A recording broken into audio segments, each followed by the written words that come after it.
Hi all, welcome to another video of Berg Performance, and today we have this beautiful Volkswagen T-Roc R in the shop. It has been equipped with the 2.0 TSI engine producing 300 horsepower when stock, but we have upgraded a couple of things. Let's start with the first one. We have upgraded the stock intercooler of this vehicle with a Wagner tuning intercooler, which has a larger volume and will keep the IATs under control and stable when pushing the car hard. So the second thing that we did is to remove these OPS from the exhaust system. In the USA, you don't have these bad boys, but here in Europe and in other countries, we do have them. So deleting this part of the exhaust system will generate a better flow through the exhaust system and less back pressure to the turbocharger, which is quite important for these cars. And the third last upgrade that we did is to upgrade the turbo inlet of this car with a racing line inlet. The diameter of the inner part of this turbo inlet is wider, which will benefit at high RPM with the boost. And the most important part, of course, the calibration for the engine and the transmission. So this has been equipped with a DSG transmission, which we have flashed accordingly to the engine mapping that we made, and the results will be visible in this video.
So there we go, Berg Performance.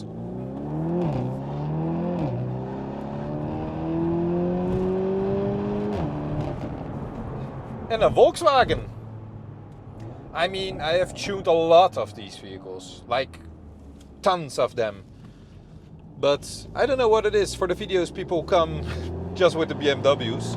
But this 2.0 TSI engine is a known one of ours. I'll just shut it up a little bit.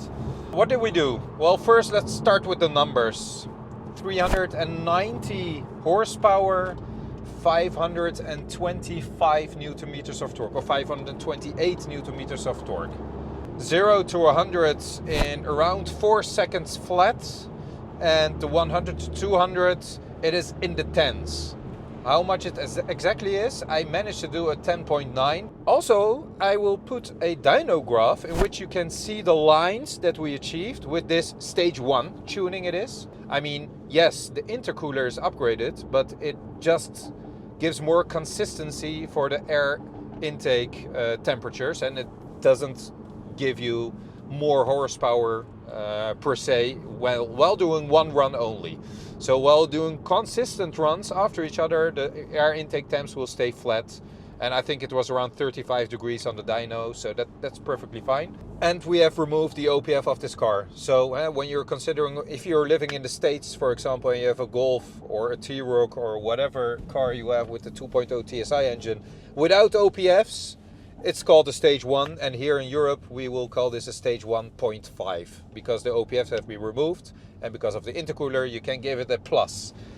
Never mind about the naming conventions. I mean, every tuner has their own naming conventions, but it is not regarding the software, it is regarding the hardware parts, guys. So what can you do with a stage 2? It's not a press of a button that you can press a button and you will get a stage 2 or a stage 3. No, we calibrate the software accordingly to all the hardware upgrades that have been made to the car specifically, and give that a name. I am really happy about these results. Really happy, because the lines are completely flat torque, and like giving power all the way up to the rev range, like completely smooth. So I will also compare it to another tune that is like a basic tuning that people sell around the world, which is not a custom tuning, in which the car achieved like 391 horsepower. But that was for one specific moment in the graph. And you can clearly see, especially that the torque has been cheated because of the DSG gearbox. But also you have to pay attention to the torque delivery. It's like going up, completely down, and then going like wobbly all the way to the end. So it will not even compete to this car when you're drag racing them or comparing 100 to 200 times. I think with that software I tested it out and I did like an 11.8 or something like that. Stock they do 14 seconds, around 14 seconds. I saw some videos 14.2, saw some videos 13.9. But this car scores below 11, and listen to the sound. Oh. What we also did is raise the RPM limiter to 7,000 RPM. Stock there around 6,750, and that extra 250 RPMs just makes it nicer to drive, and it does benefit from it because the boost has been tapered and the timing has been improved, in which we will gain more power the higher we go in the rev range. How does it drive? I mean, really good, like really good.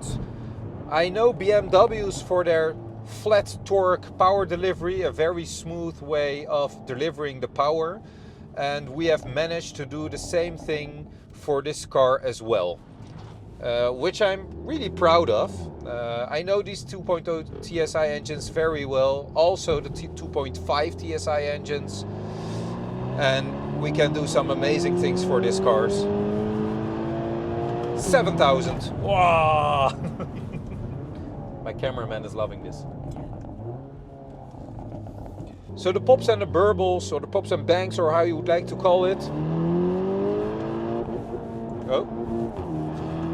Sorry, I missed the gear shift. The pops and the burbles are completely stock. I did not program anything to it. Volkswagen decided to give this car these kind of burbles, and they are more audible when you're removing the OPF and you have an Akrapovic back box. And this car has been fitted with one. It is a good car. It is really a nice car to drive. The power delivery is good. The Dragy numbers I'm really proud of, because this is not a Golf, so this is a higher car than a Golf. It's sitting a little bit higher at its feet.